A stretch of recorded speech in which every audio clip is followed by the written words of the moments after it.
di jalan setapak ini. Terus aku telusuri di mana ujungnya dan kapan bisa menyelesaikannya. Di jalan satu tapak inilah orang-orang tidak mengetahui bahwa sangat istiqomahnya diriku dalam menelusuri. Tidak satu orang pun mengetahui bahwa kecapean yang di situ bercampurnya keringat dan air mata. Dan orang pun tidak mengetahui bahwa terkadang tidak sadarkan diri di jalan setapak ini.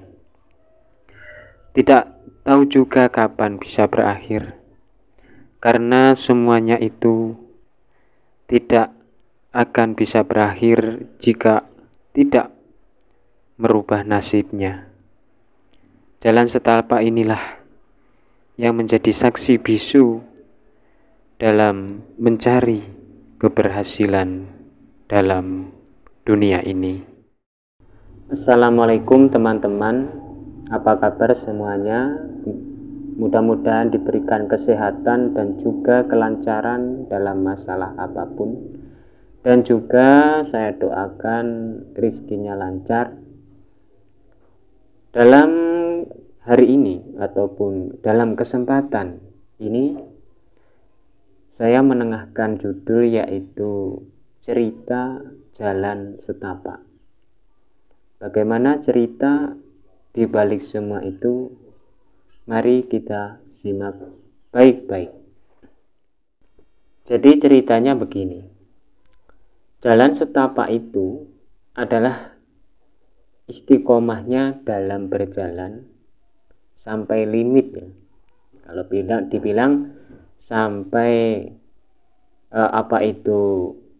kelihatan seperti jalan.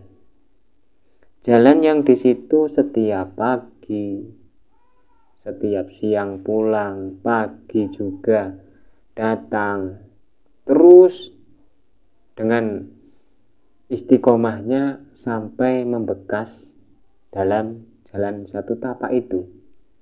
Bila seseorang yang melewati jalan itu, maka harus berhenti salah satu, tidak bisa bersampingan ataupun lewat seperti motor dua atau orang dua, itu pasti akan berhenti sebentar, kemudian yang satunya maju, yang satunya maju lagi.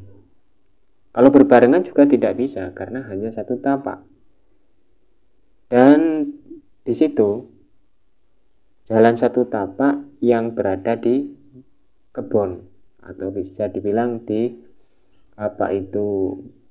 kebun karet.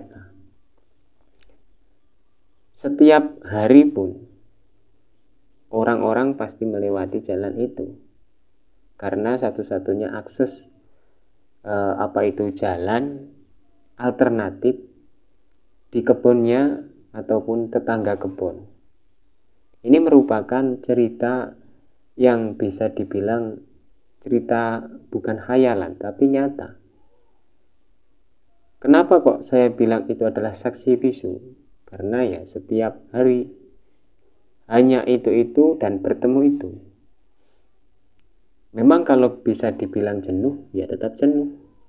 Namun apalah daya, semua itu karena masih dalam proses mencari keberhasilan ataupun mencari kebutuhan. Begitulah. Dalam jalan satu tapak itu tadi, memang ada mitos-mitos orang mendengar seseorang yang sedang menangis karena di sebelahnya itu, kata orang Jawa, adalah ndas-ndasan, bisa dibilang adalah tempat angker. Kadang orang menangis, ada anak kecil yang tertawa dan lain sebagainya. Tentu kita akan tahu bahwa makhluk gaib terkadang menampakkan diri. Itu bagi orang-orang yang bisa melihatnya. Cerita yang seperti itu bukan hanya konon, namun pernah mendengarkan, pernah juga orang yang mendengarkan. Entah bagaimana itu bisa terjadi. Ini bukan keajaiban alam. Ini adalah ciptaannya Tuhan Yang Maha Esa. Jadi kita harus saling menghargai. Jangan saling mengganggu sesama makhluknya Allah. Dan juga jangan saling mencemoohkan ataupun menghina. Ini yang perlu disampaikan di saat ini. Tidak perlu panjang lebar, mungkin cukup sekian yang saya ceritakan di kesempatan yang sangat baik ini. Dari saya, Muhammad Rohimin, sampai jumpa ke video-video yang selanjutnya dengan judul yang berbeda. Dari saya, wa'afu minkum, assalamualaikum warahmatullahi wabarakatuh.